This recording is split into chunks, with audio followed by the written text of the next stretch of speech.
నేను ఒక రైతుగా, ఒక ఓకే. ఎంటర్‌ప్రెన్యూర్‌గా హ్మ్.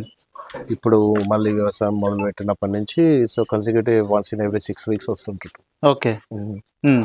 అంటే పర్టిక్యులర్ రీజను అంటే ఇది మీకేదో అట్మాస్ఫియర్ కోసం గాకుండా ఇక్కడికి వంశపారంపర్యంగా జ జ వచ్చేటటువంటి సాంప్రదాయాన్ని కంటిన్యూ చేద్దాం అనుకుంటున్నాం. సార్ ఇందాక మేము విలేజ్ ఎంట్రీలో ఎంటర్ అయినప్పుడు వెహికల్ కొంతమంది ఆపి మీ నాన్నగారి గురించి కావచ్చు, మీ కుటుంబ నేపథ్యం గురించి అడగని 10 మందిలో దాదాపు 10 మందికి 10 మంది పాజిటివ్‌గా చెప్పిర్రు తప్ప, సోమనరసింహారెడ్డి గారని అంటే ఆ దొర చాలా మంచి వ్యక్తి.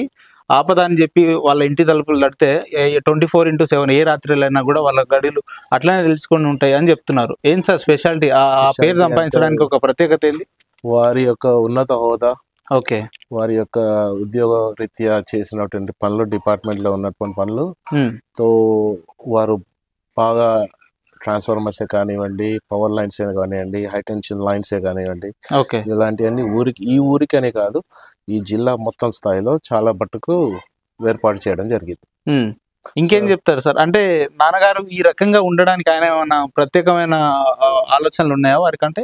మీతోని ఎప్పుడైనా షేర్ చేస్తున్న సందర్భాలు ఉన్నాయా అట్లా? ఆలోచనలు అంటే ఏం లేదు, చేసుకొని వెళ్ళిపోవడమే. హ్మ్. అంతేగాని we never have anything specific in our minds. Hmm. అంటే వారికి తోచింది, వారికి కరెక్ట్ అనిపించింది, ఊరు బాగుపడాలి, ఊరి కోసం చేయాలని వాళ్ళు తాపత్రయపడ్డారు. హ్మ్. అలానే కంటిన్యూ చేసుకుంటూ వచ్చారు. ఇప్పటి వరకు ఈ ప్రాంత ప్రజలకు నాన్నగారి తరపున ఏమేం పనులు చేశారంటే మీ మాటలో ఏం చెప్తారు సార్? చాలా చేశారు. ఈ ఓకే. ఊరి కరెంట్ బాగుపడింది అంటే నాన్నగారే, ఈ హ్మ్. ఊరికి సబ్‌స్టేషన్ వచ్చిందంటే నాన్నగారే. హ్మ్. సో అలాంటి చాలా చాలా కార్యక్రమాలు చేశారు. హ్మ్. చుట్టుపక్కల జిల్లా మొత్తంలో కూడా వాళ్ళు మా ఊరు నుంచి కనీసం ఒక నలుగురిని డిపార్ట్మెంట్లో కూడా ఉద్యోగాలు ఇచ్చారు. వాళ్ళు కూడా మంచి ఉన్నత స్థాయిలో జాబ్‌లు చేస్తున్నారు. లైన్‌మెన్‌లుగా, ఇన్స్‌పెక్టర్ కూడా చేస్తున్నారు. హ్మ్. సార్ గతంలో ఆపద అని చెప్పి ప్రతి ఒక్క వ్యక్తి ఈ ఇంటి తలుపులు తడితే మీ నాన్నగారు వారికి తోచినంత సాయం గాని, వారికి నచ్చినంత సాయం చేస్తుండే కదా! అదే పరిస్థితులు ఇప్పటికి మీ జనరేషన్‌లో కూడా మీ స్థాయిలో కూడా ఉన్నాయా అని అంటే? ఉన్నాయి. హ్మ్. ఉన్నాయి. అంటే చేయాలి. మార్పులు చేర్పులు ఏం లేవా? మార్పులు చేర్పులు అంటే కాలం కూడా గడిచిన కొద్దీ మనం కూడా చేంజెస్ అనేటివి వాటితో పాటు మనం సాగుతూ ఉండాలి మన జీవితం. అంతేగాని అవే వాటి సిచ్యువేషన్ తగ్గట్టు మన సిచ్యువేషన్స్ ఉన్నాయి. So we have to adapt according to the situations. Hmm. So example చాలా ఉంటాయి. ఆ టైంలో ఇంత ఉన్నత అది లేదు, టెక్నాలజీ అవును. లేదు. అవును.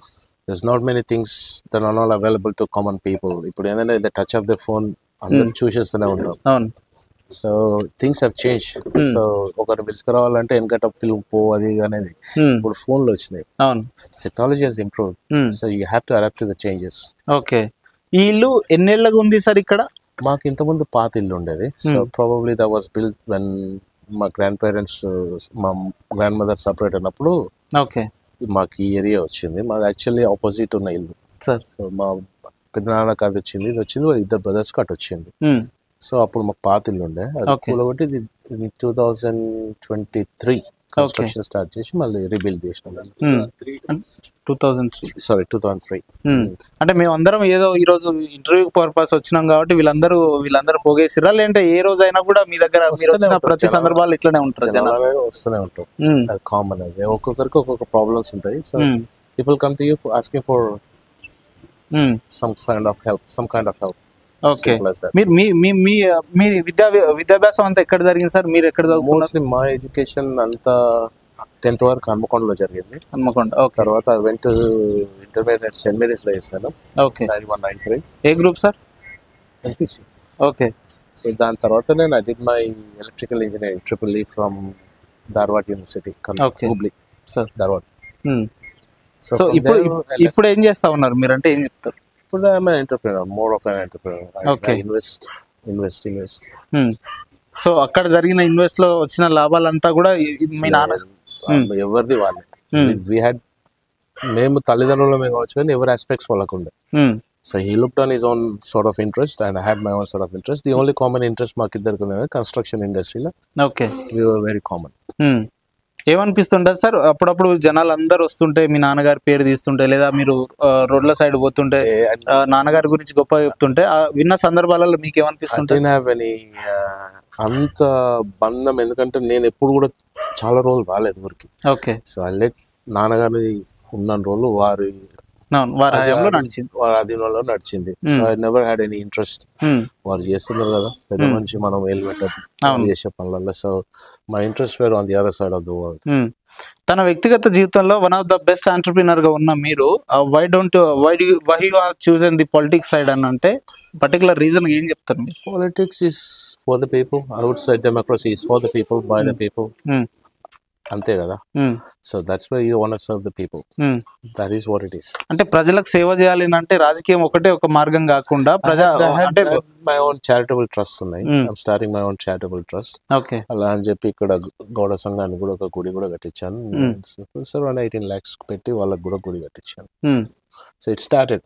అంటే ఆల్ ఆఫ్ ఎ సడన్ గా మీరు చేంజ్ కావాలనుకుంటే it will take time. So slowly will start building. ఏ స్వార్థం లేకుండా దశాబ్దాల కాలంగా మీ తండ్రి గారి వారసత్వంగా వస్తున్నారు కదా, ఎందుకు ఎవరిని అడిగినా కూడా ఒక రూపాయి కాదనకుండా ఇస్తున్నారు అని అంటే దీని వెనకాల ప్రధాన కారణాలు ఏమై ఉంటాయి?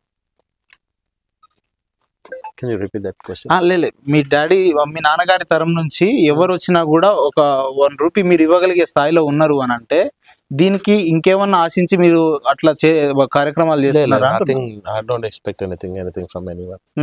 I'm by myself. I'll be by myself. చూద్దాం ఫ్యూచర్ లో ఏమవుతుందో కానీ at the moment I'm very content with what I'm doing. మీరు ఇందాక మాట్లాడుతూ నేను ఎవ్రీ మంత్ కి ఒక 2 months కి ఒకసారి వస్తుంటా, అందరినీ కలుస్తుంటా అన్నారు కదా, ఏంటి ప్రధాన కారణం ఏంటంటే ఇందాక నాకు సరిగా ఆన్సర్ రాలేదు. పేరెంట్స్ ఉంటారు, మమ్ ఉంటుంది. I need to look after my mom. Okay. So I have ఇప్పుడు అగ్రికల్చర్ ఫార్మింగ్ అవుతుంది. I have some construction happening in Hyderabad. So monitoring is more important. అవును. సో దట్స్ వాట్ ఐ ఎన్ని ఎకరాల వరకు ఉంటుంది సార్ మీకు ఇక్కడ? మాకు ఇక్కడ 9, ఇక్కడ 13 acres వరకు. 13 acres. మొత్తం ఎంతమంది వర్కర్స్ పనిచేస్తుంటారు? ఇక్కడ 2 ఉంటారు పర్మనెంట్, 24/7 2 ఉంటారు. ఒకతను చూసుకుంటాడు ఓవరాల్ సర్వే. నేను గతంలో మీ ఇంటికి వచ్చిన తర్వాత ఒకసారి నేను గోశాలను కూడా పరిశీలించడం జరిగింది. సుమారు ఒక 30 నుంచి 40-50 గోశాల 30 దాకా వరకు ఉన్నాయి. ఏంది పర్టికులర్ గా వాళ్ళు వంశపారంపర్యం నుంచి వస్తుంది వెనకటి నుంచి. That's the sort of tradition we following. So I'm still continuing the tradition. అంటే మీకంటూ పర్టికులర్ రీజన్ ఏం లేదు? రీజన్ అంటే గోమాతను ఆల్రెడీ మనం పూజిస్తాం. సో నేను ఎవ్రీ మండే కూడా I always use to fast. Okay. So for the last 30 odd years. So గోమాత, గోదానం, సో అవన్నీ ట్రెడిషనల్. కుర్తి దేవస్థానానికి కూడా నేను ఎవ్రీ 2 years ఒకసారి ఇంట్లోకి వెళ్ళి మన ఇంట్లో జన్మించినటువంటి గోమాతను కానీ కోళ్ళని కానీ ఇస్తూ ఉంటాను. జనరల్ గా సామాన్యంగా మనకు తెలిసినంత వరకు ఫారెన్ లో ఉండే వాళ్ళంతా కూడా భారతీయ సంస్కృతిని పెద్దగా పట్టించుకోరు, కాపాడరు అని చెప్తుంటారు కదా, కానీ మీరు వాటికి భిన్నంగా ఉన్నారు కదా. భిన్నమైన అంటే it all depends how you raised. Okay, మీ పెంపకం ఎలా జరిగింది, values, family ethics. So those are the things I'm still carrying. అంటే నేను ఇంకా ముందుకు తీసుకెళ్తున్నాను. I don't know if my kids would do it. Okay.